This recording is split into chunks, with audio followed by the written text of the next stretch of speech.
Hello and welcome to what I believe is episode number 310 of the TEW 2020 Challenge Run.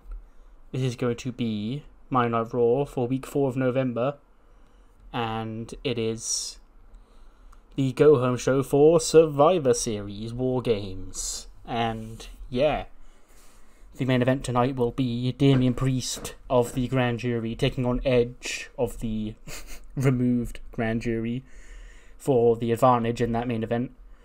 We'll also have a Raw Women's Championship match kicking us off between Liv Morgan and Rhea Ripley. And we have some other matches which are flashing by on your screen now. An open challenge, I remember, Path of the Dragon.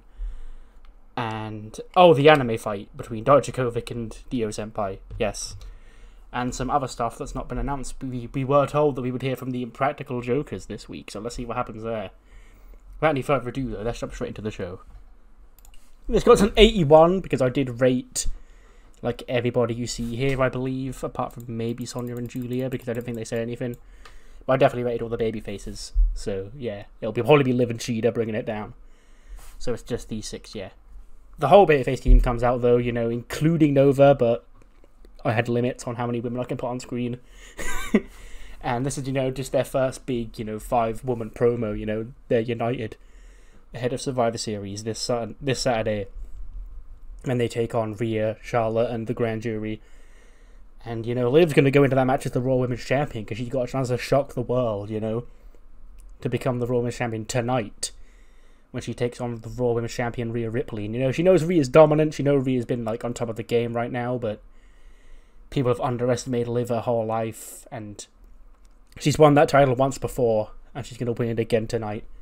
Then Rhea's music hits, and then she comes out with the entire team, and Charlotte and Rhea may do all the talking here, because they're like the co-leaders, I guess, whereas it's more sort of equal on the babyface side. And Rhea goes, Liv, you know, you're talking a big game, you know, but even you don't believe yourself.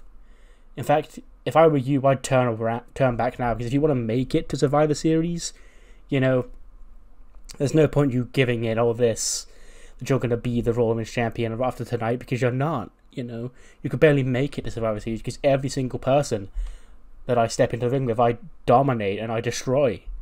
And then Charlotte's like, well, even if you do somehow defeat my captain here, I'm waiting in the wings and I won't let you leave here as the Raw Women's Champion, Liv, so, you know, best to just give up. And Liv's like, well, no, I don't fucking give up, so bring it on. And I guess the rest of the faces will brawl to the back, and then we get Liv and Rhea opening up for the title. 77, lack of psychology, I expected that, so it's fine. But yeah, Rhea defeats Liv Soul Food in 15-12 to make turns number 2 of the Raw Women's title. Liv gets a 73 and Rhea gets an 86. And yeah, the momentum, I guess, is with Rhea heading into Survivor Series. The win over Liv here tonight. We then cut to Ludwig, and he's in his, you know, lair. He says Survivor Series is a time of, you know, great coming together, you know. Friends and even foes become allies for just one night to fight for their greater good. But me, I don't need friends. At least not right now. But it's not because I've not got interest in that. It's because I've got my eyes set on a grander prize. The true greatest piece of my collection. Enjoy Survivor Series, because next week I'm coming to take what's mine. We then cut to the back, and I've just realised now I've skipped over the women's title match far too quickly, but I'll recap it all in this segment here. So basically what happens is we have the match, and then we cut to Ludwig in the back, and then we see Rhea angrily storming down the hall, because the way I saw the match going is that Rhea, like, she dominates Liv, like, completely just dominates Liv for a bit. But Liv being Liv, you know, she gets her hope spots in. She hits that double knee face breaker, she hits the Oblivion, she gets like a 2.9, and everyone's like, oh my god, Rhea's look like she's underestimated Liv, and Liv's gonna come and win the belt. And Liv then goes to actually finally put her down, and Rhea has to, like, cheat, like, ram her against, I guess, an exposed turnbuckle or some shit, and riptide, and then against her own will, she narrowly escapes with the belt.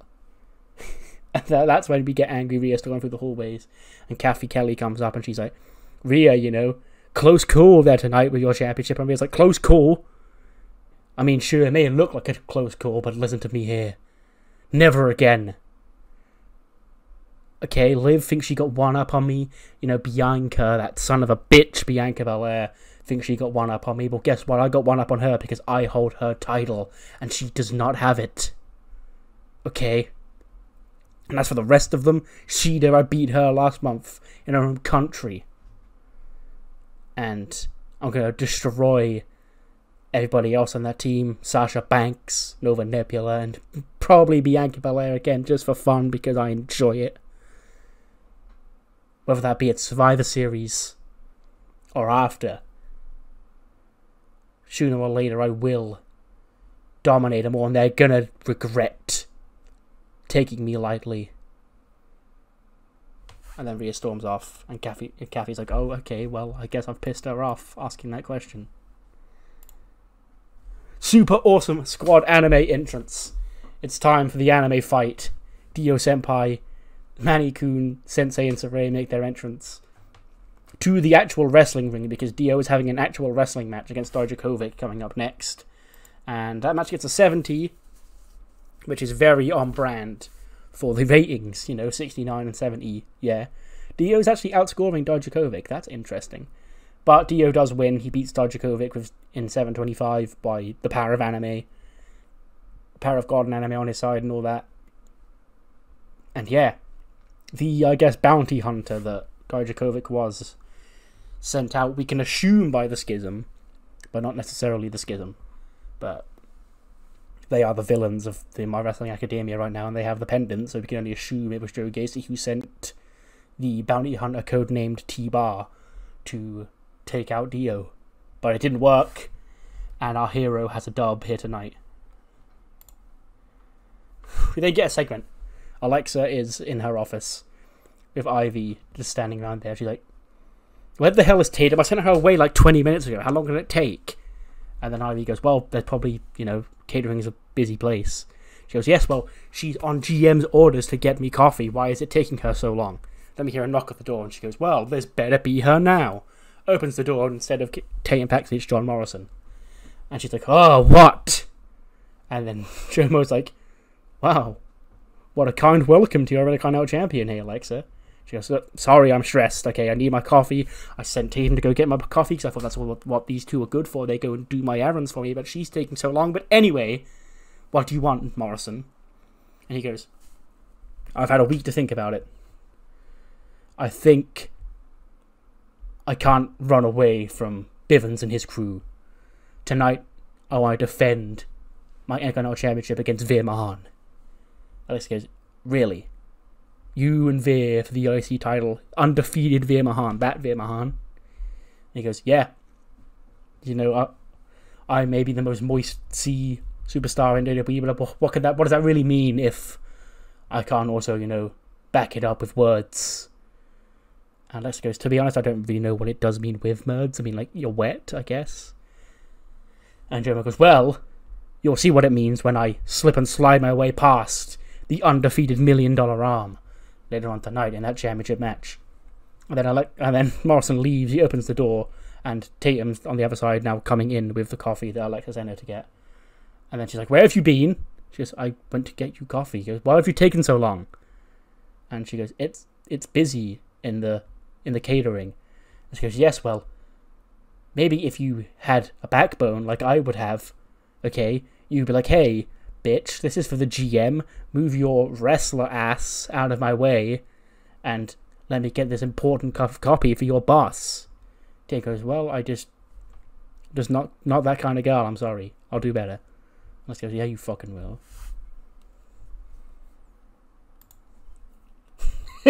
We then cut to Baron Corbin with a K, and he's doing his usual Baron Corbin shit. I'm actually waiting in, like, the car park, waiting for, the cross cult to arrive. And then some random guy comes out. He opens the door, And he whips out a packet of cigarettes. He sort of looks at Kobain. He goes, "Sup?" Kobain goes, "Hey." He's like, "Do you want a cigarette?" And Kobain goes, "I'm good, thanks." And he goes, "Man, what's the matter? You don't even want a cigarette? That's not cool. Like, you look kind of down bad. You look kind of poor, actually. You know, I don't want to be associated with people like you because you're like really poor. I just thought I'd offer you a cigarette out of kindness." And then Karrion Kross kind of goes, "Oi, what you doing here, kid?" And he goes, "I'm just taking a cigarette break." "Break? You didn't even go here." And he goes, "Well, I'm just around for the night, you know. They needed a couple of extra hands." Karrion Kross goes, "I'll give you a couple of extra hands, kid. See me in that ring if you want to disrespect my boy Baron Corbin. You remind me of those impractical jokesters, you know that? Because they've run and hid away from me for far too long, kid. If you don't want to end up broken like them, you go out there tonight, you let me destroy you like a man, and then we can move on with our lives." So Karrion Kross has picked a fight with this random guy, Robin Christopher, who's offered a cigarette to Baron Corbin, and he's going to just squash him later on tonight. Speaking of squashes, this serves a purpose other than to remind us that Smile and Shine exist. They beat a team of Ami Shimizu and Maria Takeda. These two women, I believe, are a part of... The fuck is the promotion's name? It's not Seedling, I don't think. Or is it Seedling? I'll put a note on screen if I'm wrong about it being Seedling. But I will go forward with the belief that it is Seedling. They had, financial worries and shit. So we bought them out. And we took some of their contracts. Some of the people that were exclusive to them or loyal to them are now part of NXT Japan. And I thought I would just put two of them on this show just to, showcase that, hey, we bought this company. And as a note to remind me to tell you that we bought this company. But Tegan and Kylie win. 76 for Tegan, 66 for Kylie Ray, 45 for Ami, and a 49 for Maria. And she got a poor gimmick. Okay, whatever. She's in NXT Japan, so it doesn't matter. Chad Gable is with Kevin Patrick. And he goes, "Joining me now, Chad Gable." And he said, Gable goes, "Is that really Kevin? Is that it, Chad Gable?" And he goes, "That's your name, isn't it?" And he goes, "Yes, I know that's my name, Kevin. But you not think this is a better introduction? Okay, give me the microphone." He goes, "Ladies and gentlemen, please welcome the only WWE superstar with a 4.0 GPA, your greatest wrestler, Olympic athlete, master, Chad Gable." Thank you, Kevin. Now, what do you want to ask me? It was last week you bought this 5-minute challenge to Raw, and you were victorious in the first match, Who have you got in mind for tonight? And he goes, "Shish, okay, Kevin, this isn't a weekly thing, okay? Next week is part 2 of the Master's 5-minute open challenge. If you think you can last 5 minutes in the ring with Master Gable, come and try me. But tonight the Master's got a night off. Thank you, Kevin, for your time." And then he leaves. And then when Kevin goes to, say something else, Gable walks back into the screen. He goes, "And next time, remember, Master Gable. Thank you." And then cut to Bivens, I imagine in Gorilla.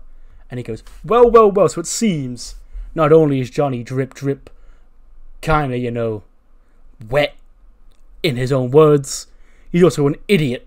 Because he thinks he's going to have the cowardice and the bravery to face off with this man, the undefeated $1 million arm, Veer Mahan. Okay? Let me tell you this, Disney hit this man up. They knew this guy was a mega damn star, and that's why he's in my business. Okay? So, Veer's going to go out there, and he's going to unload on your ass, Johnny Drip Drip. I mean, he's going to hit you with his big $1 million arm, and he's going to pin you, and he's going to take your Intercontinental Championship. Hell, when we attacked you and Ali, you know, we were doing the bidding of someone else, but since you're offering the title up to Veer Mahan, who are we to say no? So Veer versus Jomo up next, gets a 69, and Jomo rolls Veer up and pins him. Veer's first L on the main roster. It's an IC title match, so it's fine, but yeah. I also want to establish, I want to get him to lose because A, I think undefeated wrestlers are boring if you think they're just going to beat everybody, and B, I want Omos, you know, really to be the menacing, unstoppable one of the two, which can't really be done if Omos has lost and Veer hasn't, so yeah, Morrison retains a nice credible win for his, you know, reign, because I imagine in real life this was sort of would have come out of nowhere, like, oh really, Jomo's the champion? So just give him a nice credible win to, you know, cement himself as the champ here. 39 for Veer, 79 for Jomo. We then cut to the Schism watching, you know, Dio Maddin versus Dijakovic. And he goes, ooh, it seems, boys, girl, that we can't rely on random bounty hunters to do our bidding, because those guys are coming back for this. Okay? And you know the power this has? We can't get up. Not now we're this close. The end is in sight. And this goes beyond just us four. There's a great, great evil out there. But I think he's more just misunderstood. And he'd surely like this powerful device to help shape the world in which we want.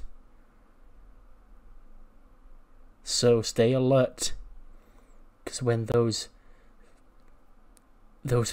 heroes come back, we must stamp our feet down and be assertive and tell them no, what we're doing is right and you are wrong to stop it.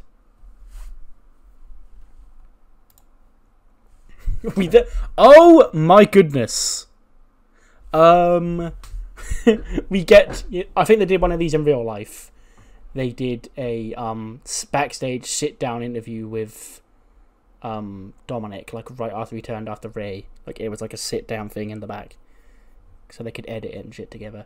You do one of them. He explains why he's betrayed his son, or his dad this time, and he goes, "It's been nearly 2 years since I've been here in WWE, and all I've been in that time is Rey Mysterio's son. You know, where's baby Rey, the other Mysterio? Well, I'm more than that, you know. My dad, he's one of the greatest luchadors of all time, and I can't deny that he's one of the greatest luchadors of all time. But I had to stand there at ringside and watch him lose to Wes Lee and lose that championship. And what did my dad do? Did he try and fight? Did he try and get that championship back that he so desperately wanted to keep himself on, to keep himself relevant? No. He took it and he handed a handshake and he invited Wes Lee to Raw. He endorsed this loser of a new champion. Because, make no bones about it, Rey Mysterio, my father, he was, and probably to some people still is, the true, most iconic luchador, most iconic cruiserweight of all time. He is, for lack of a better term, the face of cruiserweight wrestling. But who's to say that the face of cruiserweight wrestling has to be him? Who's to say it can't stay in the family, can't be Mysterio still? But as the times grow and change, it ain't Rey that dons the mask and is the face of cruiserweight wrestling. It's me. It's Dominic Mysterio. So that's why I joined the Nice business. Because the Nice business share my sentiments. It's time to change what cruiserweight wrestling is all about. Change who people think of when they think of cruiserweight wrestling. No longer will it be my dad. No longer will it be guys like Wes Lee and the rest of MSK, or that Axiom guy, or even somebody like Nathan Fraser. It's me. The new Rey Mysterio, the new face of cruiserweight wrestling. The Prince Mysterio.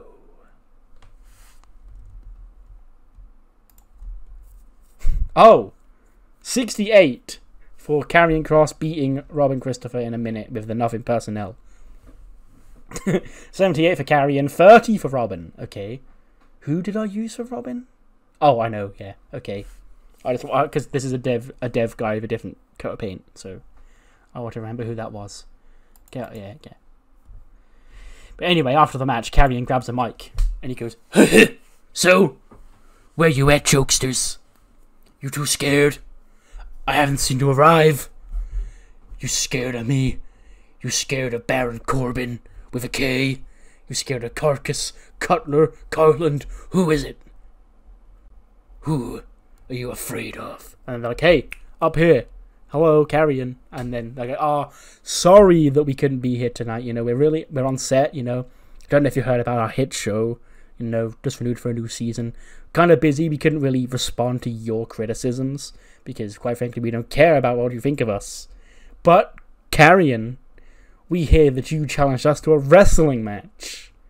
You hear that you want you and your boys there, including Corbin, to team up to face us at Survivor Series. Well, that's outnumbered. But we're down to wrestle because it's going to be a laugh. Okay? And we don't have a fifth member like you have, Corbin. But we do have somebody that you know quite well and somebody that you have associated with us in the past."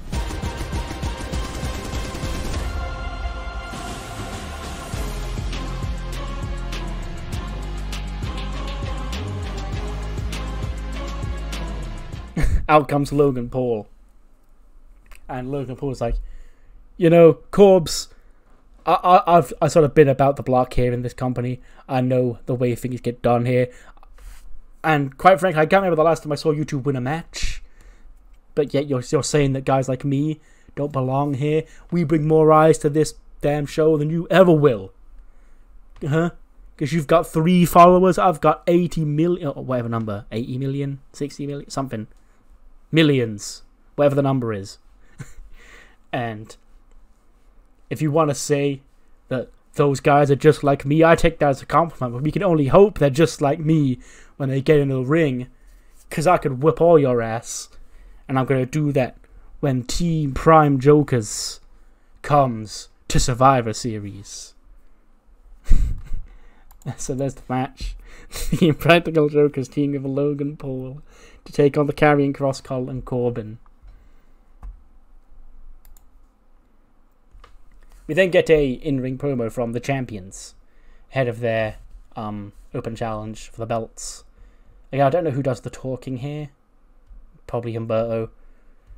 And he's just talking about how, you know, even after 2 months, how long it's been, they're still fighting champions and they'll take on any tag team. You know, just stepping into the ring with the best tag teams here in WWE makes all their fighting to be the champions worth it. So who's it going to be tonight? Out come Legado de las Sombras music hits. And then out come Zelina, Cynthia Crespo, and Death from Above. Zelina goes, "Oh, boys, you know, you come so far.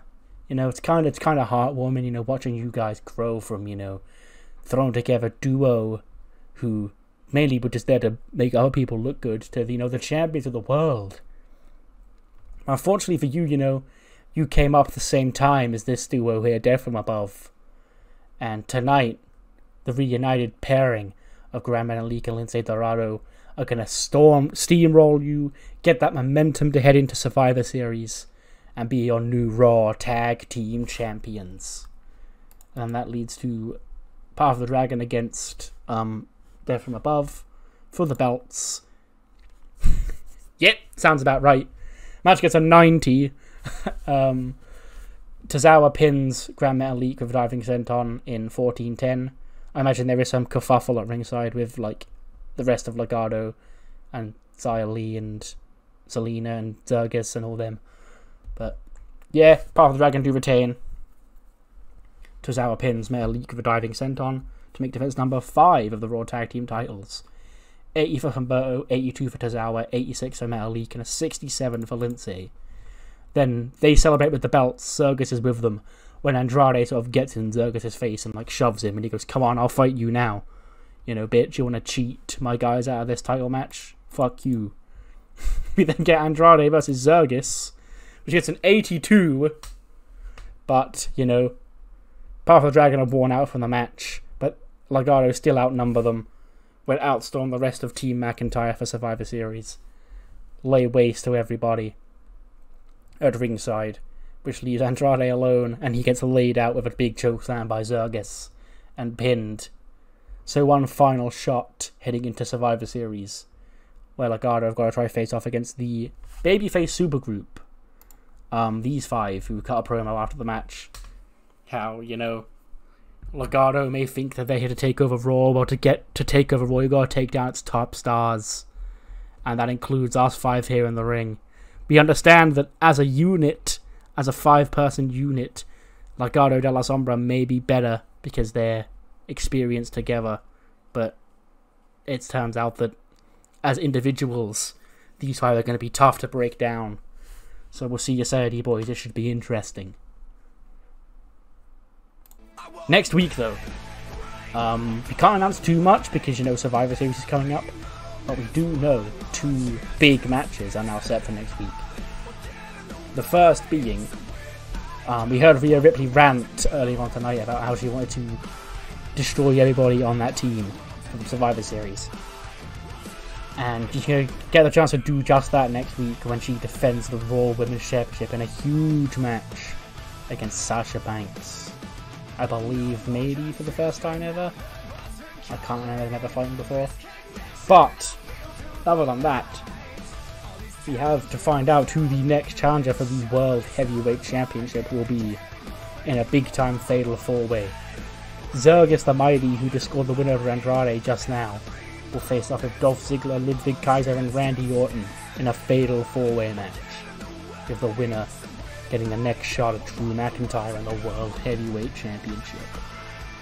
But then, we have Raw's final match announced for Survivor Series, and it is certainly a match as the Maverick himself, Mr. Prime, Logan Paul, teams up with all 4 Impractical Jokers to take on Karrion Kross, Carland, Cutler, Carcass, and Baron Corbin with a K. So in a 5v5 tag team match. That will be a spectacle, to say the least. And a 90-rated main event for the War Games advantage. Edge against Damian Priest. Match goes 17:32. And we've got, you know, all of the Grand Jury at ringside. I imagine Edge comes out alone to start with, but then the Vikings and Randy come out afterwards. Or maybe just the Vikings first. Like, I imagine it'll be like, Emerson and Ken are cheating, heading into like an ad break, and the Vikings come out, and then that's when the ads start. Then we come back from the ads, they're gone, but Ziggler's still at ringside. And then sometime later, Randy Orton then slithers out, drops Ziggler at ringside with an RKO. But ultimately, in the end, Dolph Ziggler nails a super kick on Edge behind the referee's back, and Damian Priest nails the South of Heaven and pins Edge to earn the advantage for the Grand Jury in War Games. 82 for Damian Priest, 81 for Edge, 90 for the match. And yeah, kind of a big win for Priest here. Like, I realised he's not been wrestling a lot since he joined the group, so this is a big win for him. I thought I'd just give it to him. And it's always better when the heels have the advantage. I actually, you know, don't hate babyfaces having the advantage in War Games as much as a lot of people do. I still think it's less than ideal. I still think that it should be the heels, but you can't always have it be the heels, so you've got to change it up every now and again, is my thought. But, yeah, both the heels this year, so. But then, the show goes off the air with a big brawl between everybody, you know, just to get the War Games hype. I imagine, yeah, they all brawl around the ringside, then eventually it spills into the ring, and we get a scene where, like, all four of one team are standing on one side of the ring, or four of another team are standing on the other side of the ring, and then we go off the air as they just stare each other down, and perhaps even the sirens play, because that will probably be fun. But yeah, War Games is upon us. For an 88 rated episode of Raw, good go-home show, and sets up things not just for Survivor Series, but also beyond, which I like. Speaking of, it's time for the next episode of Heat, which will feature the first two second round group games of the Heat Next Gen tournament. Just a quick episode of Heat this week, you know. The main thing is that we're going to do the next two rounds of this tournament. There's not really a lot of storyline going on this show at the minute, compared to Velocity. That's fine. That's something I'm going to try and work on after Survivor Series. But in the second match of the first group, Tracy Sharrow, Cupid's Arrow, defeats the Girl of Nine Tails, Nene Yarizawa, in 8:59 with the Olympian cutter, 38 for Tracy, 28 for Nene. They didn't like that they didn't have any interest in these two, which, you know, is the entire point of the tournament, so it's fine. And then in the other Group A match, this one's even worse, but Symphony beats Connie Ortiz with a roll-up in 9 minutes and 4 seconds. 25 for Symphony, 24 for Connie. So for those of you keeping track at home, this group now stands where everybody has a win. You know? Nene beat Symphony last week, and Connie beat Tracy. And now this week, Tracy's beaten Nene, and Connie's beaten Symphony. So everyone's on 2 points. Which means in 2 weeks' time, when we do the last round of this, it will literally just be the two winners advancing. And then whoever wins the head-to-head will top the group, you know. So I think that will be Connie versus Tracy, and Symphony versus... No, that was last week. It'll be Connie versus Nene, and Symphony versus Tracy. Yeah. Anyway, to your regularly scheduled women that we know, these two teams scored exactly the same ratings. Deonna and Chelsea, ahead of their, 5v5 on the pre-show this Saturday, defeat Kaden and Katana. Deonna submits Kaden with a Fujiwara armbar, 47 for Chelsea, 65 for Deonna, 47 for Kaden, 65 for Katana. Yeah, they scored exactly the same. Then the main event is another tag team match. 69, the team of Julia and Sonya Deville of the Grand Jury also pick up momentum heading into Survivor Series. They beat the thrown together duo of Yoko Uehara and Indy Hartwell, because they are both babyfaces, and I didn't want to put in any of the other babyface tag teams I had. So Julia, I guess, just pins Indy with the whatever.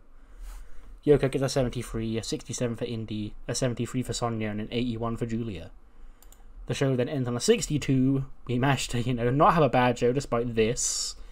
But, what matters more than that is what you thought of this show, mainly Raw, and Survivor Series as a whole. And I'll see you next time for SmackDown, which will be the final go-home show for them, and the final show before Survivor Series. See you then.